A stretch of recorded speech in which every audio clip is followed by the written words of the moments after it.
So they're saying I grew up with just my mom, huh? That must have been really tough. They're saying our home wasn't good enough for their son to marry into. Right now, I'm sitting here with my fiance's parents, and they're saying some really mean things to me. They're not just making fun of me, they're making fun of my mom too. They're a terrible family. I'm not going to agree to marry their son. I'll show them what it feels like and say no to their proposal.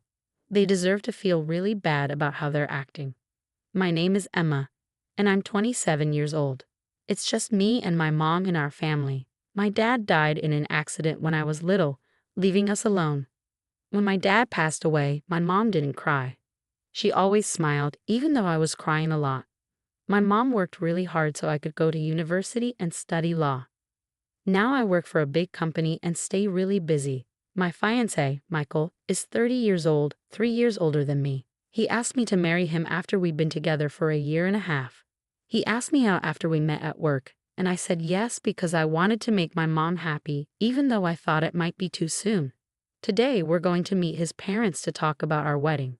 I'm so nervous. Do I look okay? Don't worry, Emma. You always stress too much. But Michael, you mentioned your parents are quite important. They're considered wealthy. It's more about my granddad, though. He was quite successful. Yeah, his folks are what you call rich. His granddad did well as a business person and left a lot of money when he died. It seems like his dad is living off that money. Do you think they'll be okay with it? I picked this gift from a fancy store, but do you think they'll appreciate it? It's okay, it's okay. What matters is that we brought a gift. Gosh, I'm really anxious, you know. He's just going back to his parents' house. So he's calmer than me. I'm so nervous, it feels like my heart might leap out of my mouth. Try to be a bit more serious. This is a formal meeting to tell them about our wedding. As I started to get annoyed by his relaxed attitude, I saw a huge mansion that took my breath away. It's huge, just like I thought. When I quietly said that, he chuckled proudly. Granddad was quite something. Dad and everyone else are waiting. Let's go in fast. As we stepped into the entrance together, the big door opened by itself and his parents welcomed us. Hello, you're Emma, right? Our son has told us about you. It's a pleasure to meet you. I'm Michael's mother. Yes, nice to meet you. I'm Emma. You're so sweet. Please come in. I'll prepare some tea. His mom was calm and smiling the whole time, which helped me relax a bit. His dad was also friendly. So you work with Michael, huh, Emma? That's impressive. A woman working at that company. Thank you. The term a woman bothered me a bit, but I took it as a compliment and replied politely. However, as the conversation went on, I started to feel more and more uncomfortable. While deciding to marry Michael takes courage, Emma. Huh? What do you mean? Michael's parents, in other words, us, were wealthy. Normally, someone might feel intimidated by the difference in status and be hesitant about marriage, you know. Yeah, some people might feel that way. Michael's dad seemed to think they were quite special and didn't hesitate to talk about their status. Michael's mom, who had been calm before, started to show her true colors as the conversation went on. Well, my family wasn't really rich, but as you can see, and pardon me for saying this, I'm quite attractive. Don't you think I'm a good match for my husband? Oh, I see, Emma. You're remarkable for agreeing to marry Michael with your looks. I couldn't do it. I couldn't tell if she was being sarcastic or sincere. I looked at Michael for help, but he didn't seem to care. In fact, he even joined in and started teasing me with his parents. Emma, she's not the most beautiful, but she's good at her job. I think she'll make a good wife. She's highly respected at work, even though she's a woman. I believe she can keep up with me, right? Was he always like this? When it was just the two of us, he seemed more composed. Maybe he acts different around his parents. While I wondered about this, I managed to keep up a polite smile. Suddenly, Michael's dad asked him, "Oh, Michael, have you met her parents yet?" Of course, I've already handled that, so no need to worry. I assume Emma's parents are pretty ordinary. She doesn't have a dad, but her mom seems like any other mom. After Michael's response, his dad's eyebrows twitched. No dad, Emma. What's the story there? Taken aback by the sudden change in Michael's dad, I quickly explained. My dad died in an accident when I was little, so my mom raised me on her own. So you grew up in a single-parent household? Yeah, that's right. I still live with my mom. When I finished explaining, Michael's dad looked deeply thoughtful, and his mom seemed to get upset. They started whispering as if they were having a private conversation. Is everything okay?" I asked cautiously, confused by their reactions. At the same time, Michael's mom said something surprising. "This could be a problem." What do you mean?" "Michael, maybe you should think again about marrying her. Mom will find you a girl from a better background." "Wait, what are you saying?" Michael's mother gave me a cold stare. "A girl raised by a single mother isn't suitable for Michael, is she?" Right beside her, Michael's father quickly added, "Exactly, Michael. Despite her career success, coming from a single-parent household is a problem, isn't it? I've warned you many times to be cautious about who you marry, but you—" It felt like I was being judged like a faulty item. Hearing such words from my fiance's parents, whom I was meeting for the first time, was completely unexpected. I was left stunned in shock. Then my fiancé, Michael, said something that made me question if I heard correctly. "Oh, so she's not even close to meeting the standards. I thought she might barely make it. But I'm already 30 and finding someone else would be a hassle, so I'll just settle for Emma." "What? Michael, don't we want to get married because we love each other? You didn't really think I was marrying for love, did you?" He laughed loudly, tossing out those harsh words. "All I want is a wife who can manage the house like a maid. I can't truly love someone with a family background like yours." "That's right," Michael's mom chimed in, agreeing with his cold words. Even Michael's dad nodded along, laughing mockingly. I can't believe this. I thought he was the one who genuinely wanted to marry me out of love. I was completely speechless at this sudden turn of events. As I struggled to find words, Michael's parents continued their verbal assault. "Single mother household. It's audacious of you to even consider marrying my son when you come from such a disgraceful background." "Absolutely not. Our son cannot marry a girl brought up in such a low-class environment." In that moment, all the emotions I had been suppressing reached their breaking point. Instead of shock, I felt a surge of anger at the insults directed towards my life and my beloved mother. I couldn't contain it any longer.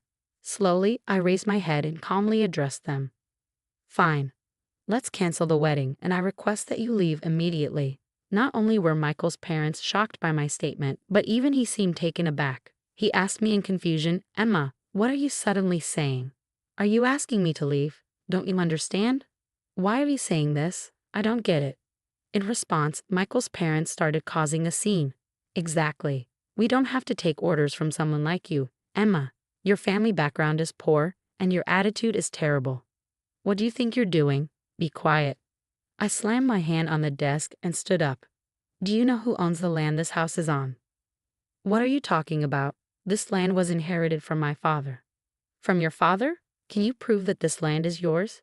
Do you have any evidence?" When asked for proof, Michael's father started to panic. They seemed to have never checked, whispering to each other. "What's the problem? If you own the land, there should be proof, right? Like inheritance documents. We don't have anything like that. This house was built by my father, and this land belonged to him from the beginning. That's how he could build it." As Michael's father spoke, Michael's mother also chimed in. "First of all, what are you talking about, Emma? It's impolite for someone like you to discuss someone else's property. Stop it. Just because my parents didn't approve of our marriage, don't start making baseless accusations. It's pointless to keep going like this." I decided to reveal the truth. "It seems you're unaware, so I'll explain. Your grandfather only had a lease agreement with my grandfather." "What? A lease agreement?" It seemed like a new term for him, and Michael's father looked confused. I was frustrated and explained it patiently so even this ignorant family could grasp it. "A lease agreement means you're allowed to use the land. Right now, you're using it for free, but when the agreement ends, it goes back to us. So basically, your grandfather is just borrowing this land temporarily from mine." "No, that can't be. I've never heard of such a thing." "You're lying." "Are you calling me a liar? That's not true, and we have the contract to prove it. We've already checked its validity." Michael's father was stunned and flustered by this unexpected truth. "No, it can't be true. You're just making it up. You come from a single-parent family and your dad passed away." "That doesn't matter. My mom's dad owned a lot of land and lent it to many people. We've been able to live thanks to his support." "You own that much land?" Yeah, I studied law in college, so my mom and I were looking into our land leases. That's when we found out that this place where you live is also owned by my grandfather. Do you get it now? The three of them were shocked and speechless. They were struggling to understand their situation, but I explained it anyway. Considering this, could you please leave this land soon? According to the contract, the free rental period ended a while ago. I believe my mom sent you a notice beforehand. A notice? No, we never got anything right, Mom. Michael's father looked to his mom for confirmation, but she replied with a pale face. I did notice an envelope coming every month, but I didn't really understand what it was for, so I thought it was junk mail and threw it away. Could that be it? That was the notice, I said with a smile. We've been sending notices for over 2 years now. What will you do? Pay 2 years' worth of land rent or leave? You need to decide. Wait, hold on. You can't just spring this on us out of nowhere.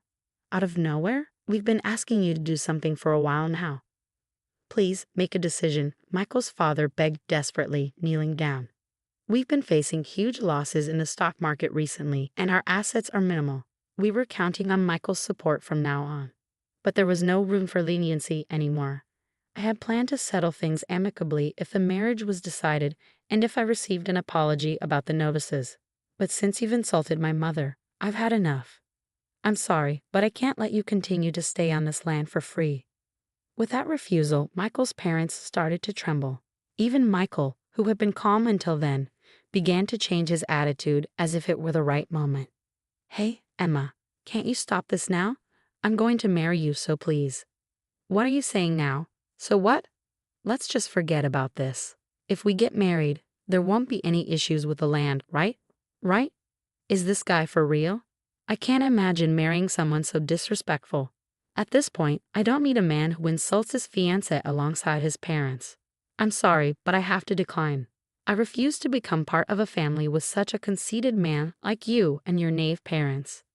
At my words, he looked like he was on the verge of tears. Please forgive me. What happened next doesn't need much explanation.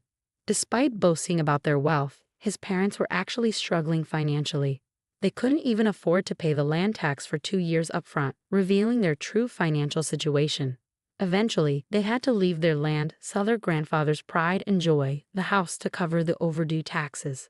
They tried to maintain their lifestyle for a while, but it seems their money dried up quickly. Now they're living in a small apartment as a family of 3. Word about the whole ordeal spread quickly within the company, and he lost his reputation. However, his parents rely on his income, so it seems he's stuck. Sometimes I receive romantic emails from him, but I never reply. I have no feelings for him whatsoever, and I doubt I'll ever trust him again. He's become the subject of gossip at the company, and I secretly hope he continues to struggle in his tough situation.